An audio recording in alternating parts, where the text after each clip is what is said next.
Chapter 21. How was school today, Ida B? Mama and Daddy would ask me every day after I first went back to Ernest B. Lawson Elementary School. And every day I'd say, it was okay, which also stood for overwhelming calamity. Well, what did you do? And I would just tell them the facts, hard and cold like my heart. We had English, then we had science, then we went to the gym with no ups or downs or any part of the real me in there. It was the same thing every day, and it was so boring and old and dry like stale bread, I couldn't believe they kept trying for as long as they did. After a while, though, they gave up. They'd just say, "How are you doing, Ida B?" "Okay," I'd mumble, and that would be it. I didn't think they needed any more words than that to let them know that there was nothing close to joy floating around inside me. But this day was different.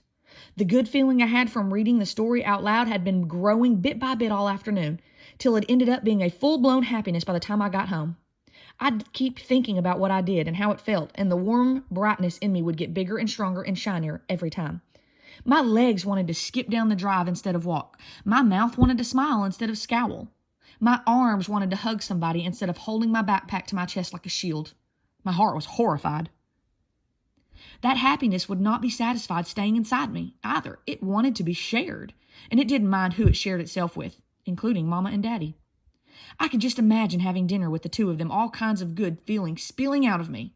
There I'd be grinning and gabbing, and the next thing you'd know, Mom and Daddy would be thinking that I had transformed into my old perky self, that school was the best thing that ever happened to me, and maybe everything worked out just fine after all.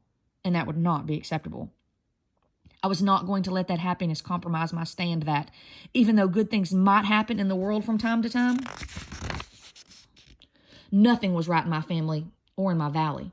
So I tried to get rid of some of it before dinner time by telling Rufus and Lulu about my out-loud reading adventure. I sat them both on my bed, and while Lulu glared at Rufus with the deadliest disdain, I told them my story. 2 thumps of Rufus's tail and a bored yawn from Lulu, though, didn't quiet that feeling down at all. By the time I sat down to dinner, the happiness was doing somersaults of excitement in my stomach. It was jiggling with delight at the prospect of telling Mama and Daddy about my day. It was itching to talk about how pleased I was with Miss W. and the stories she gave me, and reading Alexandra Potemkin and the Space Shuttle to Planet Z, most of all. It even wanted to start chatting about Ronnie. I tried to get away before any of the pleasure leaked out of me. "I'm not hungry. Can I be excused?" I asked. Daddy, however, was prepared to spoil my plan. "You need to eat your dinner, Ida B," he said. "Eat a little bit, honey," Mama added. Well, by that point, my heart was beating extra hard trying to keep that happiness down and quiet, and I was losing ground fast. I realized I'd have to let some of it out so I could rein the rest of it in and get control of my insides again. I focused on my carrots, lining them up with my fork vertically, then horizontally, then zigzag, and I released one tiny tidbit of cheer. "I read a book out loud in my class today," I said, struggling to keep my voice low and even. Daddy looked up and stared like he didn't quite know what to do with a bit of conversation from me. "Oh, Ida B, did you like it?" Mama asked, smiling at me. I just nodded my head. "What did you read?" Mama kept on. Oh, sorry. My eyebrow itched. "Just a book about a girl," I told those carrots. "Did you know the book, or was it the first time you read it?" "I read it before." "Were you scared reading in front of all those people, Ida B?" I shrugged like it was such a not big deal I could hardly recall. "Not really." "Was it wonderful, baby?" Mama asked. And as soon as Mama said it, I felt every drop of the goodness from reading that story. It flooded my insides, and I couldn't stop the happiness from pouring out of me. "Yes," I said. Then I looked right at Mama for the first time in what seemed like forever, and she wasn't looking at me, but into me. She was pulling me to her with her eyes, like she used to do. All of a sudden, I could see the light that was Mama shining out of her eyes. I couldn't help smiling at it. "Be careful," my heart warned me. But I was having a hard time remembering that there was anything to be careful about, because if I just looked at Mama's eyes and not her bald head or her pale skin, I could tell that the part of her I thought had gone away forever was still there and glowing, only from deep down inside her. The part of me that knew how good it would be to feel, to be held and cuddled, was yearning. But now having those kinds of feelings scared me too.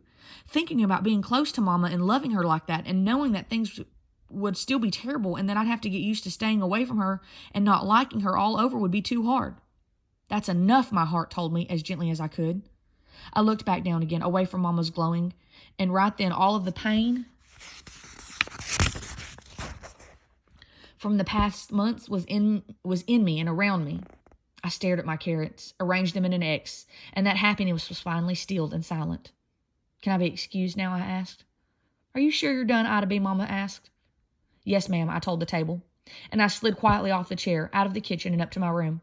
And it's funny, but telling Mama and Daddy just that little bit ended up being worse than telling them nothing. Being in the same room, but talking to each other like we were on opposite sides of the ocean, turned the best thing into the loneliest thing. I was missing the old Mama and even the old Daddy more than ever. Okay, so think about what happened there. What did she mean by just getting rid of that one little bit of happiness actually was worse? She was so excited about it.